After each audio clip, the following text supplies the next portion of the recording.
안녕하십니까. 중앙은행 통화사업의 이해를 주제로 금요강좌를 진행하게 된 국제협력국 금융협력팀의 장준영 차장입니다. 올해 초 코로나 바이러스가 확산되면서 금융 외환시장이 불안한 모습을 보였습니다. 이때 한미 통화사업에 대한 언론의 보도가 많았는데요. 지난달에는 중국과의 통화사업 보도도 있었습니다. 그래서 올해 특히 통화사업에 대해 많이 들어보셨을 거라 생각합니다. 이번에는 그 통화사업이 무엇인지 알아보는 시간을 가져보겠습니다. 먼저 통화사업에 대한 뉴스를 하나 보시겠습니다. 올해 3월 20일 탑 기사로 KBS 9시 뉴스에 보도된 것입니다. 코로나19 KBS 통합뉴스룸 9시 뉴스, 오늘 금융시장 상황부터 살펴봅니다. 혼란에 빠져있던 주식시장과 외환시장이 모처럼 진정세를 보였습니다. 한국과 미국의 통화스와프 발표 효과입니다. 첫 소식 김민철 기자입니다. 1달러에 1,300원을 향해 치솟던 원달러 환율. 오늘은 온종일 달러를 팔겠다는 주문이 쏟아졌습니다. 40원 가까이 떨어지면서 달러당 1,240원대로 진정됐습니다. 환율이 안정되자 주식시장도 오랜만에 기지개를 켰습니다. 코스피와 코스닥 지수는 각각 7%와 9% 넘게 급반등했는데 상승률로만 보면 11년 만에 가장 높았습니다. 장중한 때 두 시장 모두 선물 가격이 급등하면서 프로그램 매매가 일시 중단되는 매수 사이드카가 발동되기도 했습니다. 금융시장을 진정시킨 건 한국은행과 미국 중앙은행인 연준의 통화스와프 체결 소식이었습니다. 국내 달러 유동성 부족에 대한 우려가 크게 완화되면서 단기적으로 외환시장 또 금융시장에 호재로 작용할 것으로. 규모도 2008년 금융위기 때의 배인 600억 달러로 시장에서 심리적 안전판으로 작용했다는 분석입니다. 이주열 한은 총재는 미 연준과 긴밀하게 소통하고 있다는 점을 강조했습니다. 기축통화로서의 어떤 기능을 좀 높인다는 그런 필요성을 같이 이제 했다고 보고, 저는 그래서 이번에 미국이 상당히 신속하게 움직였습니다. 이 총재는 계약서가 작성되는 대로 즉시 시장에 달러를 공급할 방침이며 계약 기간 연장도 가능하다고 밝혔습니다. 문재인 대통령도 SNS 메시지를 통해 경제 중대본의 사명감이 이룬 결실이라고 평가했습니다. 우리나라는 이 표에서 보시는 것처럼 현재 1,962억 달러 이상의 통화사업 계약을 체결하고 있습니다. 뒤에서 다시 설명드리겠지만 통화사업은 달러화로 체결하기도 하지만 각 나라의 통화로도 체결을 합니다. 하지만 비교나 설명을 편리하게 하기 위해서 체결 당시의 환율을 가지고 달러화 기준으로 환산해서도 사용하고 있습니다. 또한 저 표에서 보시는 알파는 사정 규모가 정해지지 않은 캐나다와의 통화사업을 의미합니다. 우리나라가 맺고 있는 통화사업을 설명드리자면 우선 올해 3월 한국은행은 미국의 중앙은행인 연방준비제도 이사회와 600억 달러의 통화사업을 재체결했습니다. 최근인 10월에는 중국인민은행과 약 590억 달러 규모의 원 위안화 통화사업을 확대 체결했습니다. 올해 초 2월에는 호주 중앙은행과 약 81억 달러 규모의 원 호주 달러 수합을 확대했습니다.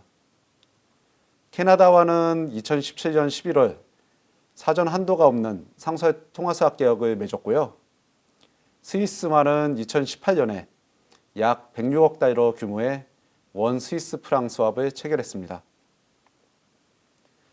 말레이시아, 인도네시아, 아랍에미레이트 연합과는 2013년과 14년에 처음으로 통화사업을 체결하고 이후에 연장해서 지금까지 이어지고 있습니다.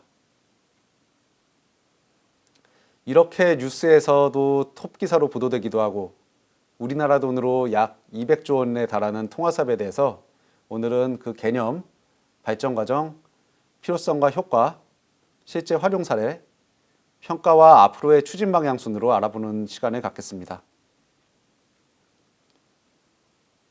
우선 개념을 설명드리겠습니다. 스왑이라는 것은 두 개의 금융자산으로부터 나오는 미래 현금 흐름을 교환하는 금융계약입니다. 그래서 그 스왑에는 금리 스왑도 있고 외환 스왑도 있고 통화 스왑도 있습니다. 그렇다면 통화 스왑은 다른 2개 통화를 교환하고 일정 기간 후에 다시 재교환하는 금융계약이겠죠. 통화사업은 외화자금 시장에서 거래되는 통화사업하고 중앙은행 통화사업이 있습니다. 2가지 종류 다 다른 통화를 교환했다가 일정 기간 후에 재교환한다는 점에서는 같습니다만 다른 점도 있습니다. 우선 외화자금 시장 통화사업은 계약 기간 동안 일정 시점마다 양측이 약속된 이자를 교환합니다. 예를 들어서 A은행이 B은행과 1천만 달러와 120억 원을 교환하는 통화사업 거래를 계약했다고 하겠습니다. 그러면 계약일로부터 2일 후에 A은행은 B은행에 1천만 달러를 주고 B은행으로부터 120억 원을 받습니다.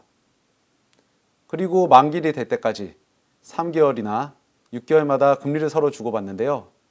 A은행은 자기가 B은행에게 준 1천만 달러에 해당하는 외화금리를 B은행으로부터 받고요. 대신에 B은행이 자신에게 준 120억 원에 대한 원화금리를 B은행에 줍니다. 만기일이 오면 두 은행은 120억 원과 1천만 달러를 다시 교환하면서 이 계약이 끝이 납니다. 이것이 바로 외화자금 시장의 통화사업 거래입니다. 하지만 중앙은행 통화사업에서는 사업 거래를 하는 중간에 이자 교환을 하지 않습니다. 예를 들어 한국은행이 연방준비제도 이사회에 사업 거래 요청을 한다고 합시다. 이 경우 한국은행이 요청은행이 되고요. 연준이 지원은행이 됩니다. 한국은행은 연준의 사업 거래를 신청한 후 며칠 뒤인 거래일이 돼서 두 은행이 통화를 교환합니다. 한국은행이 원화를 연준에 보내고 연준으로부터 달러를 받겠죠? 외화자금 시장에서는 이렇게 거래를 한 후에 만기일까지 두 은행이 3개월이나 6개월마다 이자를 교환하지만 중앙은행 통화사업에서는 그렇지 않습니다.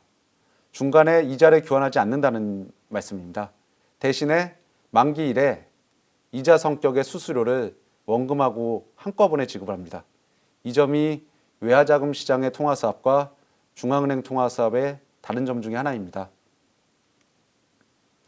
조금 더 이해하시기 쉽게 두 종류의 통화사업을 표로 정리해서 비교해 설명해 드리겠습니다. 우선 외화자금 시장에서는 주로 1년 이상 거래를 하지만 중앙은행은 1년보다 짧은 거래를 주로 합니다. 시장에서는 시장 간행에 따라서 거래를 하지만 중앙은행은 중앙은행 사이에서 체결한 계약서에 따라 거래합니다.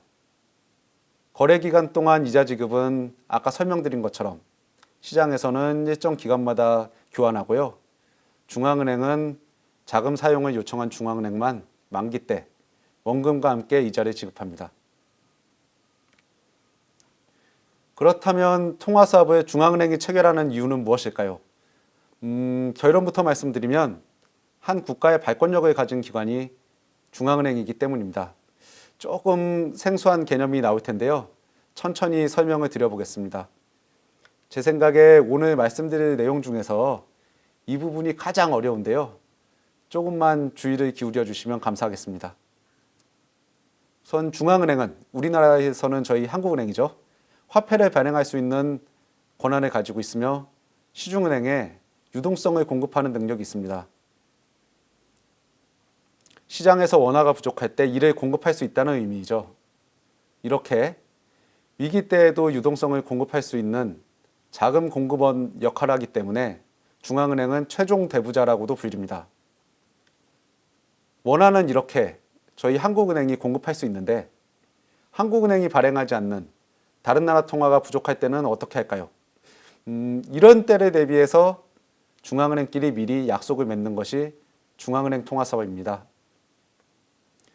사업을 제공하는 중앙은행이 외국 중앙은행과 외국의 은행에게 자기의 통화를 공급하는 최종 대부자 역할을 하는 것이죠. 이때 외국 중앙은행은 자기 나라의 은행의 상환 능력을 평가하고 거래에서 발생하는 신용 위험을 부담하는 형태입니다. 예를 들어 올해 상반기에 한미 통화 사업을 통해서 한국은행이 연준으로부터 달러화 유동성을 공급받았는데요. 미국의 중앙은행인 연방준비제도이사회가 한국은행을 통해서 한국의 시중은행들에게 달러 유동성을 공급하는 최종 대부자 기능을 한 것입니다. 근데 이때요, 연방준비제도이사회가 한국 금융기관에 대해서 그 상황, 이 금융기관이 건전한지 아닌지 이 건전성 상황을 정확하게 알기 어려우니까 그 상황을 잘 알고 있는 한국은행을 통해서 자금을 공급하고, 이 자금 공급으로부터 발생하는 위험은 연방준비제도위원회가 아니라 한국은행이 대신 부담하는 겁니다. 이렇게 자기 나라 돈을 다른 나라에 많이 공급하고 위험이 발생하기 때문에 두 나라의 중앙은행 사이에 신뢰가 없다면 통화사업 계약을 체결하지 않겠죠. 이런 의미에서 통화사업은 중앙은행 사이에서 최고 수준의 금융협력이라고 얘기를 합니다. 그리고 오늘 강의에서 앞으로 제가 통화사업이라고 말씀드리는 것은 모두 중앙은행 통화사업을 일컫는다고 생각하시고 들어주시면 되겠습니다. 이제 어려운 부분은 끝났고요. 다음은 통화사업의 여러 형태에 대해서 설명을 드리겠습니다. 우선 통화사업은 자국 통화사업하고 달러 사업으로 구분할 수 있습니다. 가져올 수 있는 돈의 종류에 따른 구분인데요. 한국은행은 연준이나 아세안 플러스3 같은 원화를 맡기고 달러화를 가져올 수 있는 달러화 통화사업을 체결하고 있고요. 캐나다, 스위스, 중국, 호주 같은 나라와는 캐나다 달러, 위안화, 호주 달러와 같은 그 나라 통화를 가져올 수 있는 자국 통화사업을 체결하고 있습니다. 아무래도 발권력을 가진 중앙은행 사이의 계약이다 보니 자신이 발행하는 통화를 공급하는 자국 통화사업이 대다수입니다. 두 국가의 중앙은행이 계약을 맺으면 양자간 통화사업이라고 하고요. 여러 국가의 중앙은행이 함께 계약을 맺으면 다자간 통화사업이라고 합니다. 뒤에서 자세히 설명드리겠지만 우리나라는 아세안 플러스3 국가와 다자간 통화사업인 CMIM, 치앙마이 이니셔티브 다자와 통화사업을 맺고 있습니다. 아세안은 태국, 말레이시아, 인도네시아, 필리핀 등 동남아시아 국가의 협의체이고요. 여기서 플러스3는 한국, 중국, 일본을 말합니다. 이들 나라가 2000년 태국 치앙마이에서 체결한 통화사업이기에 치앙마이 이니셔티브, 줄여서 CMI라고 부르고 있습니다. 계약 기간에 따라서 설명을 드리면 만기가 정해져 있는 한시적 통화사업이 있고요. 특별히 만기가 없는 상설 통화사업이 있습니다. 만기가 3년인 계약인 것이 이제 통화사업에서는 일반적인데요. 한국은행이 체결한 다수의 계약도 만기가 3년입니다. 하지만 중국과는 5년, 미국과는 6개월 만기의 계약을 체결하고 있습니다.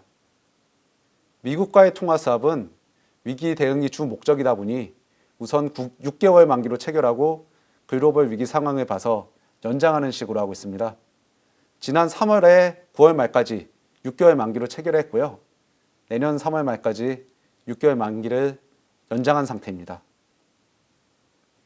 상설 사업의 대표적인 예로는 미국 연준이 주요 기축통화국을 발행하는 중앙은행과 상설 통화 사업을 맺고 있습니다. 연준, 유럽중앙은행, 영국의 영란은행, 스위스 중앙은행, 캐나다은행, 일본은행이 그 6개 은행입니다. 한국은행은 캐나다와 캐나다은행과 상설 통화사업 계약을 맺고 있습니다. 이제 통화사업의 발전 과정을 살펴보겠습니다. 통화사업은 1960년대하고 70년대에 국제금융체제를 유지하기 위해서 주로 활용되었습니다. 1960년대에는 각 나라의 환율이 달러화에 고정된 고정환율 제도였습니다. 오늘날에는 변동환율 제도이기 때문에 수출 불균형이 생기면 환율이 변동하고 그 불균형이 해소되는 방향으로 움직이지만 고정환율 제도에서는 환율이 움직이지 않으니까 외화자금 시장에서 불균형이 생기곤 합니다. 당시에 독일, 그러니까 이때는 통일 전이니까 서독이겠네요. 서독이나 유럽 국가는 미국과의 무역에서 흑자를 보고 있어 달러화가 이제 미국에서 유럽으로 흘러 들어가서 유럽 시장에서는 달러화가 많았습니다. 이때 환율을 고정시키려면 이 풍부한 유럽 지역에서 풍부한 달러화를 흡수해야 하는데요. 연준은 유럽 국가의 통화가 부족했죠. 그래서 이때 연준이 유럽 국가의 중앙은행과 통화 사업을 체결하고, 예를 들면 독일 중앙은행인 분데스방크로부터 마르크화를 가져와서 그걸로 유럽 시장의 달러화를 사서 흡수하고는 했습니다. 고정환율 제도인 브레튼 제도가 변동환율 제도로 바뀐 1970년대에는 환율을 고정시키기 위해서가 아니라 외환시장에서 환율이 급격하게 변동할 때 이를 줄이기 위해서 통화사업을 활용하곤 했습니다. 1990년대 이후에는 지역 내 외환시장 발전이나 금융안정을 위해서 통화사업을 활용하게 되었습니다. 아시아 지역에서 1990년대 후반에 금융위기를 겪으면서 우리는 흔히 이거를 IMF 위기라고 하죠. 이 외환위기가 다시 발생하지 않게 하려면 어떻게 해야 할까? 또는 이제 발생한다면 우리가 이거를 어떻게 해결할까? 해결할 방안이 있어야 하지 않을까? 그런데 이거를 한 나라가 막을 수 있을까? 해결할 수 있을까? 이런 문제의식에서 아세안 국가하고 한중일이 모여서 아시아 지역 국가가 함께 대응할 방법을 고민하고 그 결과물을 태국 치앙마이에서 내놓습니다. 그게 바로 전에 말씀드린 치앙마이 이니셔티브, 저 그림에서 큰 동그라미입니다. 저 왼쪽에 큰 동그라미를 말씀드리는 겁니다. 처음에는 이 계약을 다자간 통화사업으로까지 발전을 못 시켰어요. 그래서 회원국이 다른 각각의 회원국하고 따로따로 계약을 맺어야 했습니다. 그래서 그림이 저렇게 좀 복잡한 형태로 나왔습니다. 2008년에 10년 만에 위기가 다시 찾아옵니다. 바로 글로벌 금융위기입니다. 아시아 금융위기처럼 일부 지역에서 발생한 위기가 아니라 세계 경제의 중심인 미국에서 발생해서 전 세계로 퍼진 위기입니다. 이 위기의 극복을 위해서 연준이 주요 중앙은행과 통화사업 계약을 체결하고 달러화를 공급했습니다. 한국은행도 2008년 12월에 300억 달러 규모의 계약을 체결했습니다. 그림을 보시면 미국을 중심으로 세계로 유동성이 공급이 되는데요. 아시아에서는 보시면 한국하고 일본, 싱가포르만 연결이 되어 있음을 보실 수 있습니다. 또한 유럽 중앙은행이 유럽 내에서는 중심이 돼서 유동성을 공급하고 있음을 보실 수 있습니다. 위기가 어느 정도 수습된 이후에는 통화사업이 다양한 용도로 활용되었습니다. 무역이나 투자를 촉진하는 수단으로 쓰이기도 하고요. 특히 중국은 위안화 국제화를 위해서 통화사업을 적극 추진했습니다. 그림을 보시면 밑에 쪽에 미국을 중심으로 한 기축통화국 사이의 통화사업 네트워크가 진하게 보이고요. 위에서는 중국 중심의 네트워크가 보이고 왼쪽에서는 우리나라의 통화사업 네트워크가 있습니다. 자, 이번에는 우리나라의 통화사업 발전 과정을 살펴볼까요? 말씀드린 것처럼 90년대 외환위기 이후에 한국은행은 치앙마이 이니셔티브의 일환으로 아세안 플러스3 국가와 양자간 통화사업을 체결하였습니다. 이때는 치앙마이 이니셔티브가 아직 양자간 통화사업 형태가 아니었기에 아세안 플러스3 국가와 각각 계약을 체결했어야 했는데요. 아무래도 이 과정이 좀 복잡하고 번거롭다 보니 한 방에 해결하는 다자간 통화사업으로의 전환을 준비하게 됩니다. 글로벌 금융위기를 맞아서 미국, 중국, 일본과 통화사업을 체결하여 극복하고 복잡했던 치앙마이 양자간 통화사업을 다자간 통화사업으로 전환하는 데 성공했습니다. 계약 하나로 아세안 플러스3 모든 나라와 사업을 체결할 수 있는 거죠. 글로벌 금융위기를 극복한 후에는 한국은행은 교역 증진과 원화 국제화를 위해서 통화사업 네트워크를 확대하려는 노력을 했습니다. 2013년에는 말레이시아, 아랍에미레이트 연합하고 2014년에는 호주, 인도네시아와 새롭게 계약을 체결했습니다. 이들 나라는 우리나라의 주요 교역 상대국이자 자원을 많이 가지고 있다는 공통점이 있습니다.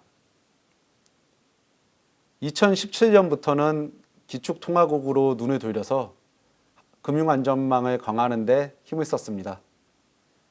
이 영상을 녹화하는 지금으로부터 딱 3년 전인 2017년 11월 한국은행은 캐나다와 상설 통화사업 계약을 체결하였습니다.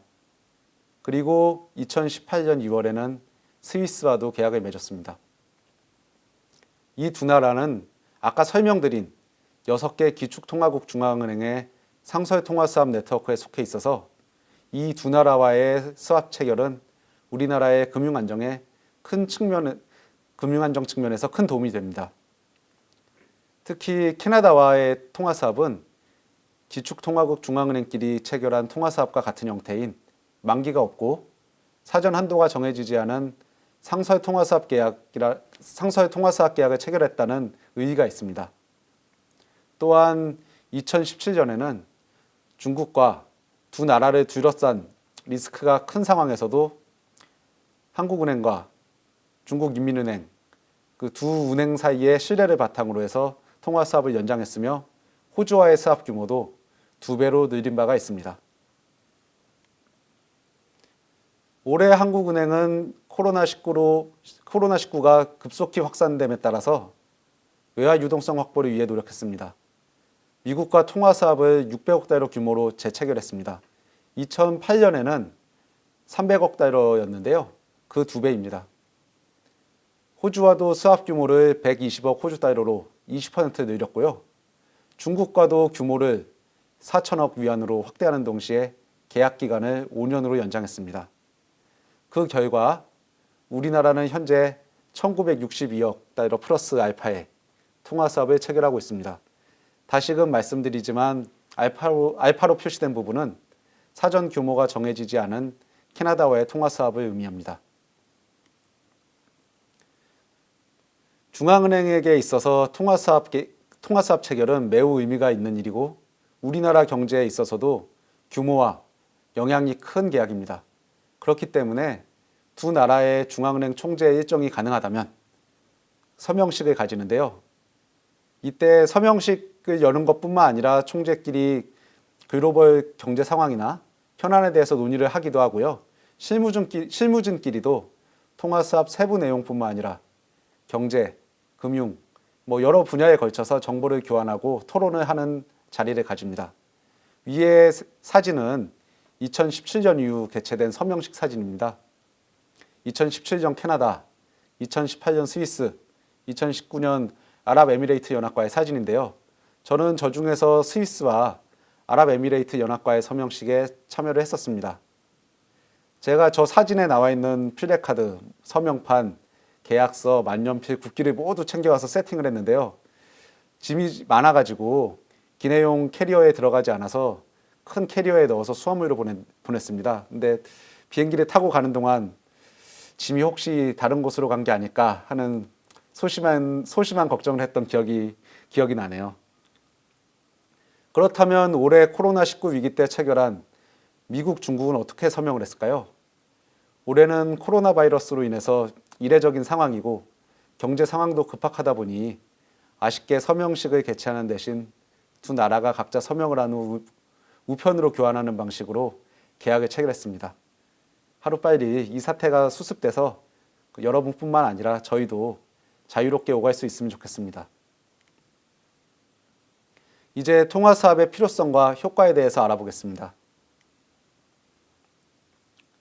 우선 통화사업은 금융안전망 구축을 위해서 필요합니다.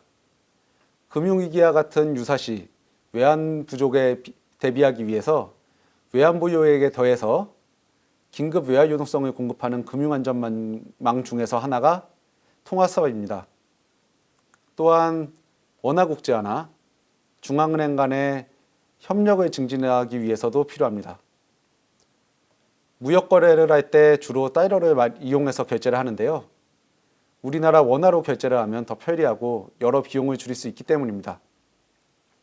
다만 무역거래 관행이 있기 때문에 이를 바꾸는 게 쉽지 않은데 통화사업을 그 계기로 삼으려 하는 것이죠. 그러면 글로벌 금융안전망에 대해서 조금 더 알아보겠습니다. IMF에 따르면 위기에 대비한 금융안전망은 외환부유액, 양자간 통화사업, 지역금융협정, IMF 자금 지원 등으로 구성됩니다. 외환보유액은 잘 아실 거고요. 양자간 통화사업은 지금까지 설명을 드렸고, 지역금융협정은 다자간 통화사업과 같은 특정 지역 국가가 맺은 협정을 말하는 것입니다. IMF 자금 지원은 1997년 우리가 지원받았던 것이라 생각하시면 되겠습니다. 우리나라의 경우 한국은행이 10월 말 기준으로 4,265억 달러의 외환보유액을 가지고 있고요. 1,578억 달러 이상의 양자간 통화사업과 치앙마이 이니셔티브 다자간 통화사업 384억 달러를 체결하고 있습니다.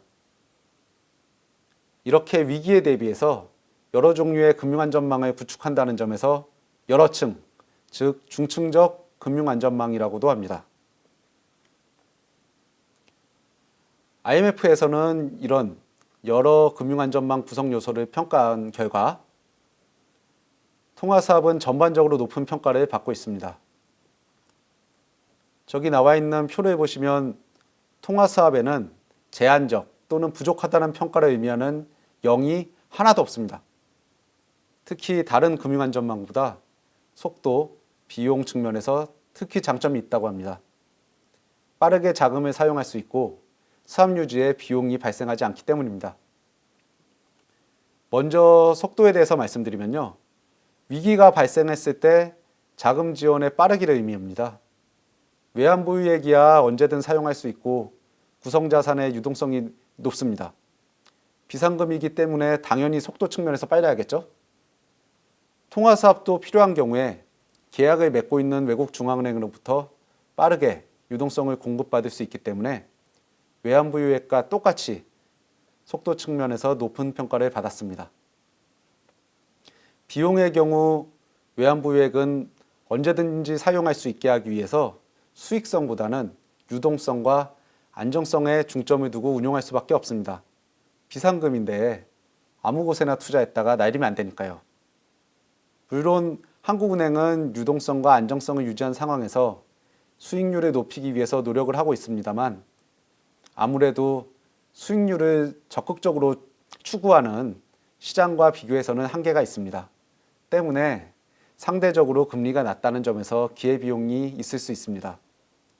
하지만 통화사업은 계약을 체결해 놓기만 하고 필요한 때만 사용하면 되기 때문에 계약 유지를 위한 비용이 들지 않습니다.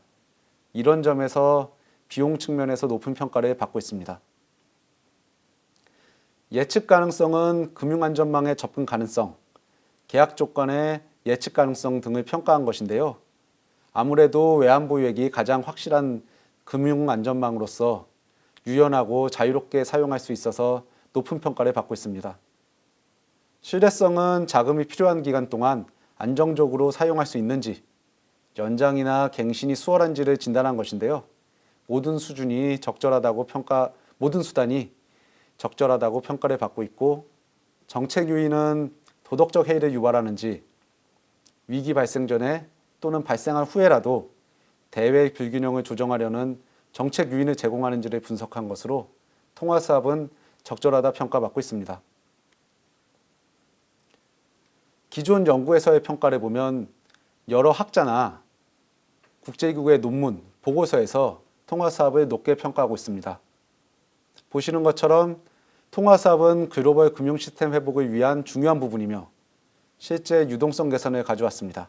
또한 저비용으로 신속하게 사용할 수 있어서 효과적으로 충격에 대응할 수 있었으며 이번 코로나19 위기 때에도 시중은행의 자금 조달 여건을 개선하였고 1960년대 이후 중앙은행 통화사업은 글로벌 금융시장 안정에 크게 기여했다고 얘기하고 있습니다.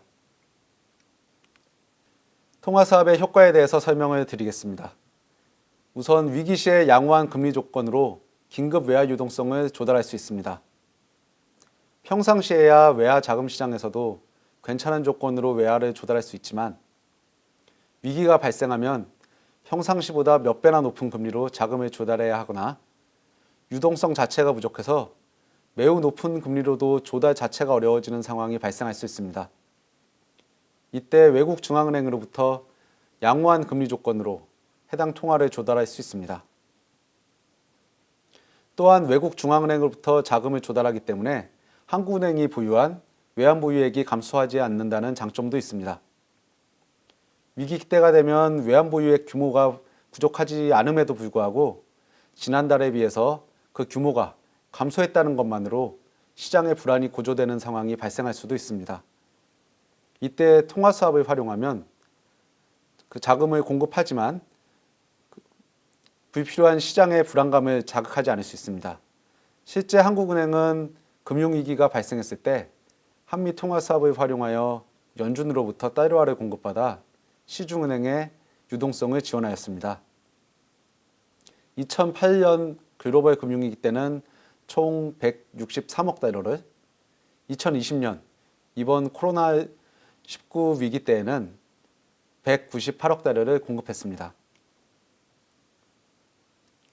통화사업을 체결하고 이를 활용해서 유동성을 공급하면 환율이나 CDS 프리미엄과 같은 금융지표가 개선되면서 시장이 안정됩니다.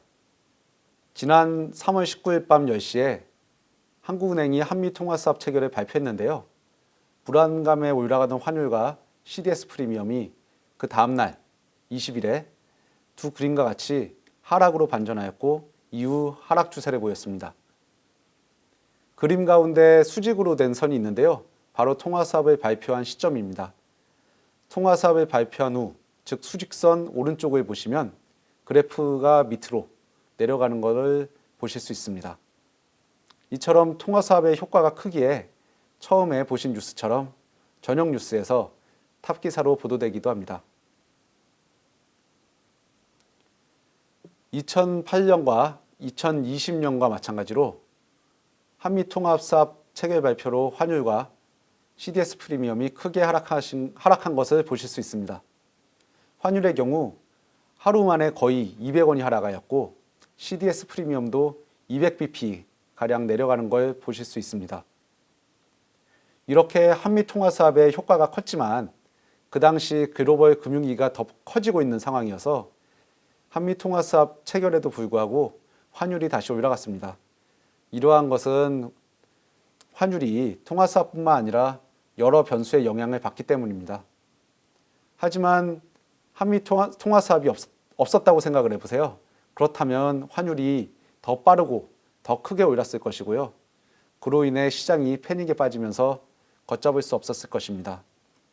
통화사업으로 문제를 한 방에 해결할 수는 없지만 큰 효과가 있음을 보여주는 좋은 예라고 생각합니다.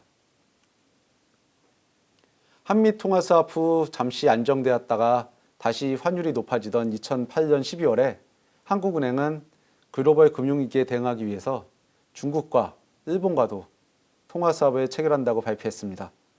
이로 인해서 파란색 환율 그래프가 아래쪽으로 내려가고 초록색 CDS 프리미엄도 아래를 향합니다. 이렇게 통화수합 체결이 금융 외환시장 안정에 도움을 주었다는 것을 발표 이후 하락세가 가파라진 두 그래프를 보시면 알 수 있습니다. 2017년 우리나라와 중국을 둘러싼 리스크가 커졌을 때 한국은행과 중국인민은행 두 중앙은행이 신뢰를 바탕으로 통화수합 연장을 했는데요. 이때도 시장 불안을 낮추는 효과가 있었습니다. 하지만 아무래도 당시 갈등은 있었어도 경제 위기 상황은 아니다 보니까 앞에서 보신 2008년이나 2020년처럼 그 하락폭이 크지는 않았습니다. 2017년 11월 캐나다와 상설 통화 사업의 체결을 발표했을 때도 시장에 긍정적인 영향을 주었습니다. 파란색, 초록색 그래프 모두 중간 아래에 있는 수직선을 지나자, 즉 통화 사업 체결 발표를 하자 아래로 내려가는 모습을 보이고 있습니다. 2018년 2월 스위스와의 체결 발표 때도 마찬가지입니다만 앞서 2017년 중국 때 설명드린 것처럼 시장이 안정된 시기에 발표된 것이다 보니까 그 효과가 위기 때 발표한 사업에 비해서는 크지 않습니다. 하지만 이러한 것을 좀 더 긴 시간을 두고 보면 뚜렷이 볼 수 있는데요. 우선 왼쪽 그래프를 봐주세요. 이 그래프는 우리나라 환율하고 인도네시아, 말레이시아 같은 신흥국의 환율을 2017년 1월부터 지금까지 그린 것입니다. 보시기 편하게끔 신흥국은 각자의 GDP를 가지고 가중치로해서 한데 묶어 하나의 그래프로 나타냈습니다. 코로나19 위기가 시작되기 전인 2019년 말을 2017년 1월과 비교해 보면 신흥국은 각종 글로벌 리스크 요인으로 환율이 40%가량 올랐지만 우리나라는 안정된 모습을 보였습니다. 주황색 그래프는 100에서 시작해서 1년 정도 안정된 모습을 보이다가 2018년 들어서 상승하는 모습을 보입니다. 하지만 우리나라 초록색 그래프는 100보다 아래에서 움직이고 있네요.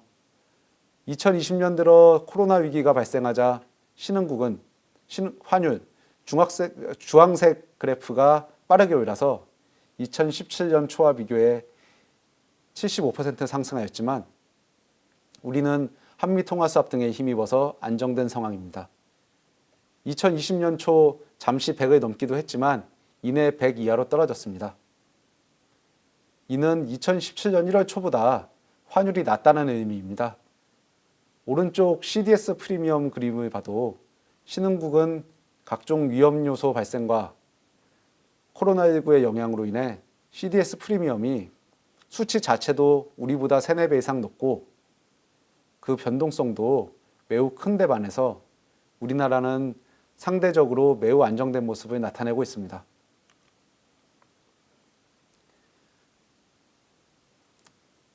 통화수합은 낙인 효과가 없고 오히려 대외 신인도 제고 효과가 있습니다. 그렇다면 낙인 효과란 무엇일까요?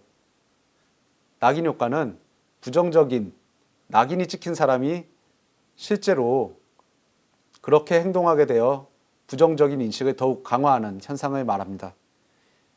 이것의 경제적인 예를 들자면요. 어느 나라에 외환위기가 발생했다고 생각해 보겠습니다. 이때 부족한 외환을 IMF로부터 자금 지원 받을 수 있는데요. 사실 외환위기 때 IMF로부터 자금 지원을 받는 것 자체는 있을 수 있는 일이고 IMF 자체가 오히려 어떤 나라가 위기에 빠지면 그 나라에 자금 지원을 해서 위기 극복을 도와주는 일이 업무입니다. 하지만 어느 나라가 IMF로부터 자금 지원을 받았다는 소문이 퍼지면 시장에서는 저 나라는 문제가 있나 보다. 아니면 얼마나 안 좋았으면 자금 지원을 받았을까 하고 의심을 하게 됩니다. 위기 해결을 위해서 IMF 자금을 지원받았는데 이 자금 지원이 낙인이 돼서 오히려 위기를 키우는 상황이 발생할 수 있다는 거죠. 특히 우리나라는 97년 그때 경험 때문에 IMF 자금 지원에 대해서 매우 민감합니다. 하지만 통화수합은 이러한 낙인 효과가 없습니다. 오히려 외화 유동성을 개선하고 대외 채무 상환 능력을 제고시키기 때문에 국가 신용 등급에 긍정적으로 작용할 수 있습니다. 국제 신용평가사인 피치가 2011년에서 12년 사이에 우리나라의 국가 신용 등급을 A+에서 AA-로 상향 조정했는데요. 그때 근거 중 하나가 우리나라의 중국, 일본과의 통화수합 확대였습니다. 또한 주요 선진국과 통화수합을 체결하면 그 나라의 경제와 금융의 안전성이 선진국으로부터 통화수합을 체결해 줄 정도로 높다는 증거가 되기 때문에 아까 설명드린 것처럼 환율 같은 시장 지표도 개선되고 국가 위상도 높아집니다. 이 경우는 긍정적인 신호를 시장에 주고 좋은 효과를 유발한다는 면에서 낙인 효과와는 반대가 되겠습니다. 통화수합은 또한 두 나라 사이의 금융 연관성을 높이는 효과도 있습니다. 2018년 우리나라와 스위스 통화수합 체결이 우리나라에 대한 투자 심리 개선으로 이어져 우리나라 금융기관하고 기업의 스위스 프랑 표시 채권 발행이 늘어나기도 했습니다. 2017년 한 해 동안 그 4억 8천억 스위스 프랑에 그쳤던 채권 발행이 2018년 상반기에만 19억 스위스 프랑까지 급증했습니다. 이번에는 통화수합을 활용한 사례를 말씀드리겠습니다.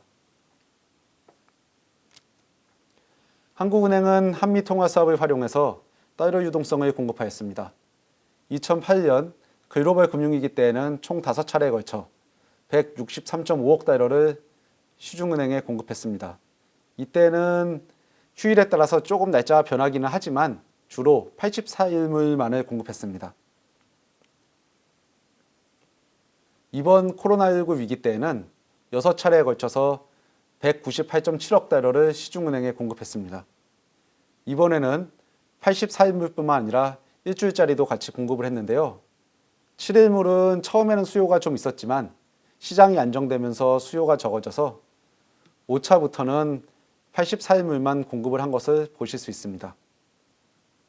현재는 시장이 안정되고 금융기관 유동성에 문제가 없어서 연준의 저 자금을 모두 상환하였습니다. 중국과의 통화 사업을 활용해서 두 나라가 무역을 할 때 원화나 위안화로 결제하는 것을 지원하고 있습니다. 우리나라는 외환시장의 발전, 원화 활용도 제고를 위해서, 중국은 위안화 국제화 또는 교역 시 위안화 사용 확대를 위해서 이렇게 두 나라의 이해가 일치하였기 때문에 한국은행과 중국인민은행은 한중 통화사업 무역결제 지원제도를 마련해서 운영하고 있습니다. 그 구조를 설명드리자면요. 저 그림은 좀 복잡하게 되어 있는데 큰 흐름을 위주로 간략히 말씀드리겠습니다.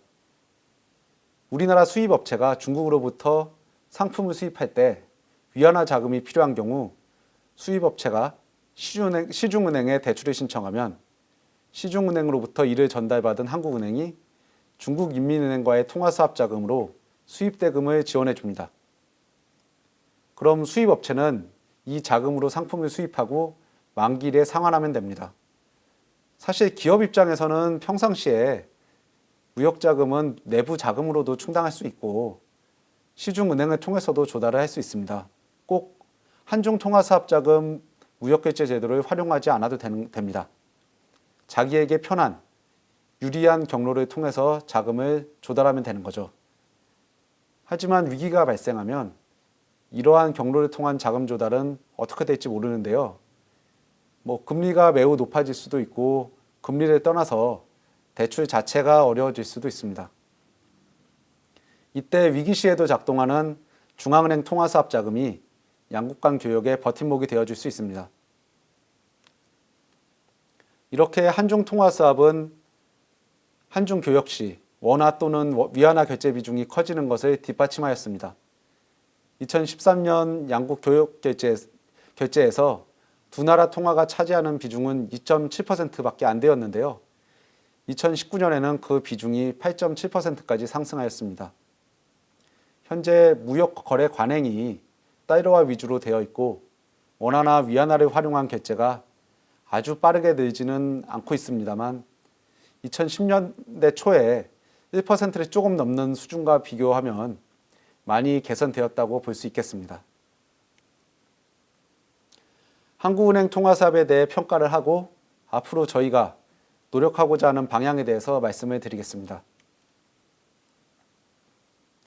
현재 우리나라는 1962억 달러 이상의 통화사업을 체결하고 있습니다. 원화로 환산하면 220조 원 정도가 됩니다. 이러한 한국은행의 통화사업에 대해 외부에서는 거시경제 충격을 상당히 완화하는 효과가 있었다고도 하며 우리나라가 국제금융시장에서 차지하는 비중이 커져서 그 영향을 무시할 수 없기 때문에 코로나19 위기 때에도 미국과 통화사업을 체결할 수 있었다고 평가하기도 하고 통화사업을 통해서 외환위기를 방지한 대표적인 사례로 우리나라를 거론하기도 합니다. 한국은행이 추진해온 통화사업은 우리나라의 금융시장 안정, 무역 증진 등에 크게 기여했습니다. 지금까지 설명드린 것처럼 위기 때 시장을 안정시켰을 뿐만 아니라 대외 신인도 제고에도 도움을 주었습니다. 또한 무역결제 지원제도를 통해서 국가 간 협력을 도모하고 원화 무역결제 활성화에도 기여했습니다.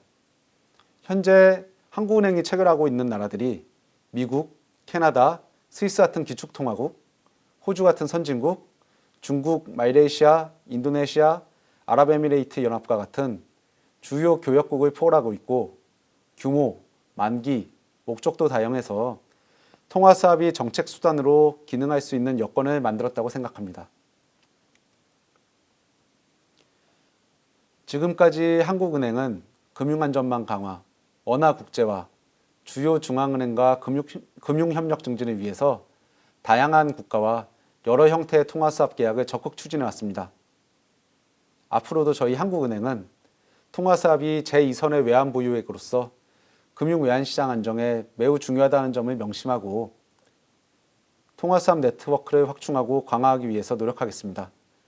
저희가 최선을 다할 테니 앞으로도 많은 관심 가져주시고 잘하는 것은 박수 쳐주시고 부족한 것은 지적해 주시기 바랍니다. 지금까지 중앙은행 통화사업의 이해를 경청해 주셔서 감사합니다. 안녕히 계십시오.